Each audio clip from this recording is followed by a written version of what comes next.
اس وقار آپ حضرات درس حدیث سماعت کر رہے ہیں، اور کل ہم نے آپ کے سامنے بخاری سے کتاب و تفسیر سے ایک روایت بیان کی تھی۔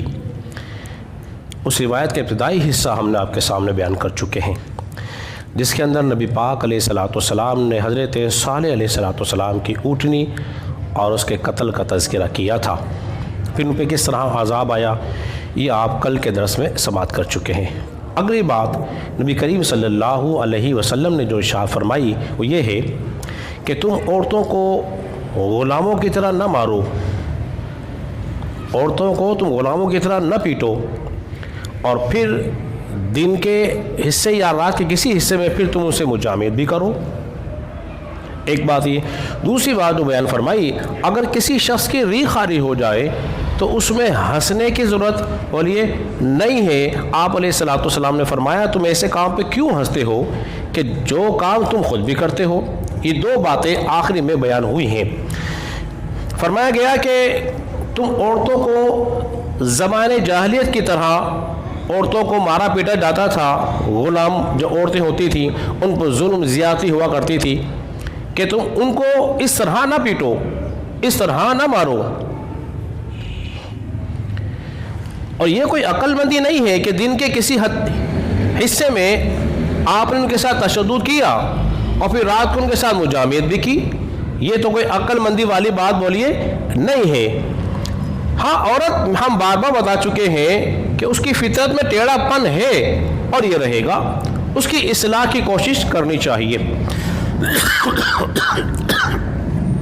سب سے پہلے نمبر پہ کیا ہے کہ اس کو سمجھائے کوئی ایسی بری خصلت جس سے میاں بیوی کے رشتے میں دراڑ پڑتی ہے، کوئی ایسی بری خصلت اس کو سمجھائے۔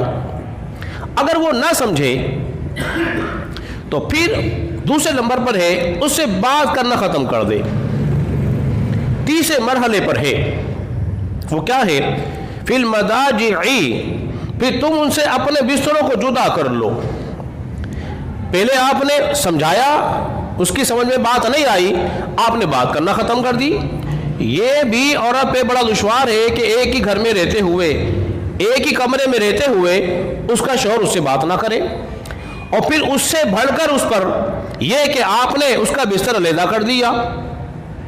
اگر اس میں بس نہ چلے تو پھر اس کے بعد کیا ہے، وہ یہ ہے کہ بستر جدا کر دیا۔ اب دو معنی ہے بستر جدا کرنے کے، یا تو اس کو آپ نے اپنے گھر میں رکھا، اس سے مجامعت نہیں کی، بات بھی نہیں کی، اور یا پھر آپ نے اس کو اپنی والدین کے گھر بھیج دیا، دوری ہو گئی۔ تو یہ بھی عورت پہ بہت ہی مشکل گزرتا ہے۔ اس کے بعد اگر وہ نہ مانے تو پھر کیا کریں گے، فَضْرِبُوهُنَّ، سورہ نساء کے اندر ہے، آیت نمبر 34 کے اندر ہے۔ اس کے بعد تم عورت کو مارو، اس کے بعد عورت کو مارا جائے گا۔ اس طرح نہیں جس طرح ہم مارنا پیٹنا شروع کر دیتے ہیں، کبھی ہاتھ توڑ دیا، کبھی پیڑ توڑ دیا، کبھی سر پھوڑ دیا۔ جو ہمارے گھروں میں جو جس طرح کی مار پیٹ ہوتی ہے یہ زمانے جاہلیت کی باتیں ہیں۔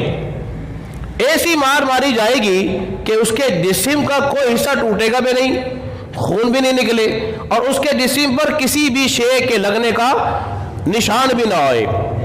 اس بات کو ذہن میں رکھیے، کہیں ایسا نہ ہو کہ بھئی ہم نے تو مولوی صاحب سے سن لیا اور آپ ہو گئے شروع کہ جی قرآن میں ہے۔ اب اس کے شرعی طور پر کیا احکام ہے کہ عورت کو کن وجوہات کی بنیاد پر مارا جا سکتا ہے، یہ جاننا بھی بے حد ضروری ہے۔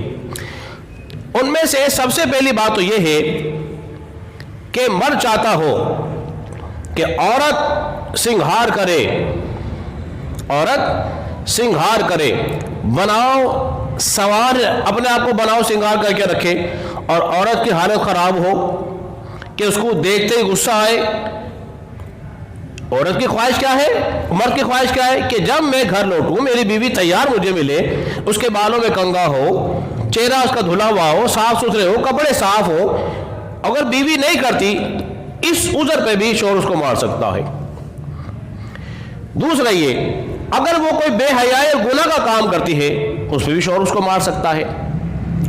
اس کی اجازت کے بغیر کہیں اور رشتہ دار میں چلی جائے ملنے کے لیے، اس پر بھی وہ اس کو تنبیہ کر سکتا ہے، مار سکتا ہے۔ تو یہ وجوہات ہیں جن کی وجہ سے وہ اس کو مار سکتا ہے۔ آخری بات اس حدیث کی، نبی پاک علیہ الصلوۃ والسلام نے جو فرمایا ہے اگر کسی کی ریح خارج ہو جائے تو اس میں ہنسنے کی ضرورت بولیے نہیں ہے، کیونکہ تمہارے ساتھ بھی ایسا ہوتا ہے، ایسے کام پہ تم کیوں ہنستے ہو؟ ایک بہت بڑے امام اور محدث اور ایک اللہ والے صالحین بزرگ گزرے ہیں کہ جن کا نام ہے حضرت سیدنا حاتم اسم رحمۃ اللہ تعالی علیہ۔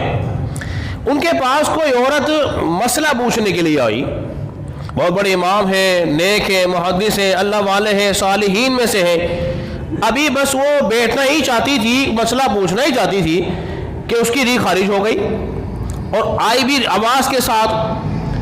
تو وہ بڑی شرمندہ ہوئی کہ اب میں کیا کروں، میں تو شرعی مسئلہ پوچھنے کے لیے آئی تھی۔ تو آپ نے اس کی شرمندگی کو مٹانے کے لیے اور دور کرنے کے لیے فرمایا ذرا زور سے کہیے گا، مجھے ذرا اونچا سنتا ہے۔ کیا فرمایا؟ ذرا زور سے کہیے گا، مجھے ذرا اونچا سنتا ہے۔